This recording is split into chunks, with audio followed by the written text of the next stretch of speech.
kemudian yang kedua, umumnya meski Pamekasan dan Madura belum pernah menggelar uji kompetensi wartawan, teman-teman semuanya sudah ikut uji kompetensi dan lulus dengan 2 tingkatan, yaitu wartawan muda dan wartawan madya.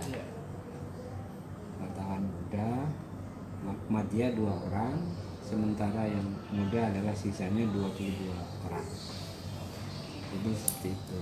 Kompetensi itu kan salah satu prasyarat yang ditetapkan pemerintah melalui Dewan Pers sebagai upaya untuk meningkatkan kualifikasi jurnalis di lapangan dalam melakukan tugas-tugas atau peliputan jurnalistik di lapangan. Jadi itu yang saya kira perlu. Maka dari itu upaya untuk, karena begini kan, di era post truth atau di era medsos seperti ini, semua orang sekarang kan sudah bisa menjadi wartawan semua karena media sosial menyediakan itu. Artinya saya nulis sekarang langsung diupload dan bisa dibaca banyak orang melalui media sosial, Facebook, Twitter, YouTube, IG, Instagram dan lain sebagainya. Media sosial itu menyediakan fasilitas, maka semua orang berpotensi menjadi wartawan. Maka persoalan mendasar di bidang jurnalistik adalah sebetulnya untuk saat ini bagaimana menyaring informasi itu kemudian yang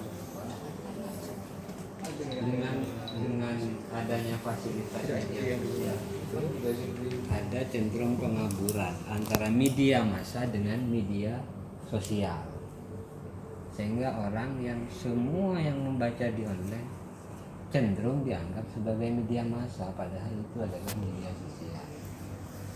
Kemudian yang kedua, seiring dengan bebasnya media pula, terutama setelah keran reformasi itu dibuka, pemerintah kan tidak lagi mengharuskan perusahaan media itu mengurus surat izin penerbitan pers dari pemerintah pusat, kan tidak harus ke sana, tetapi cukup dia membuat PT, kemudian SIUP dan TDP-nya itu sudah cukup.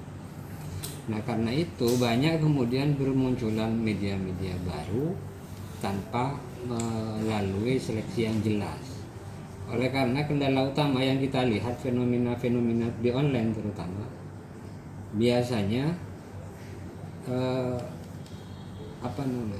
menyebar informasi-informasi yang kadang tidak jelas susunan katanya dan lain sebagainya. Akhirnya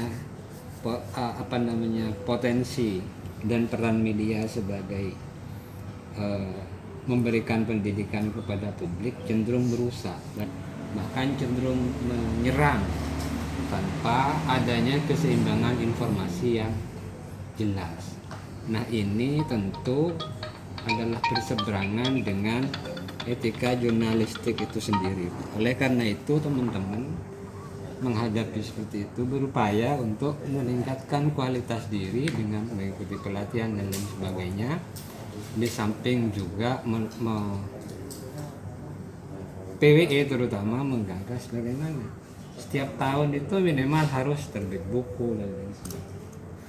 Nah makanya di samping itu kami juga ingin menyerahkan buku ini, Pak. Jadi buku ini sebetulnya merupakan kumpulan features, kemudian opini, artikel dan laporan khusus teman-teman. Nah judulnya kita bikin oleh teman-teman itu bukan dalam tanda tanya Madura dalam sorotan media. Kenapa kita menggunakan Madura? Karena memang di buku ini isinya adalah meliputi 4 kabupaten di Madura.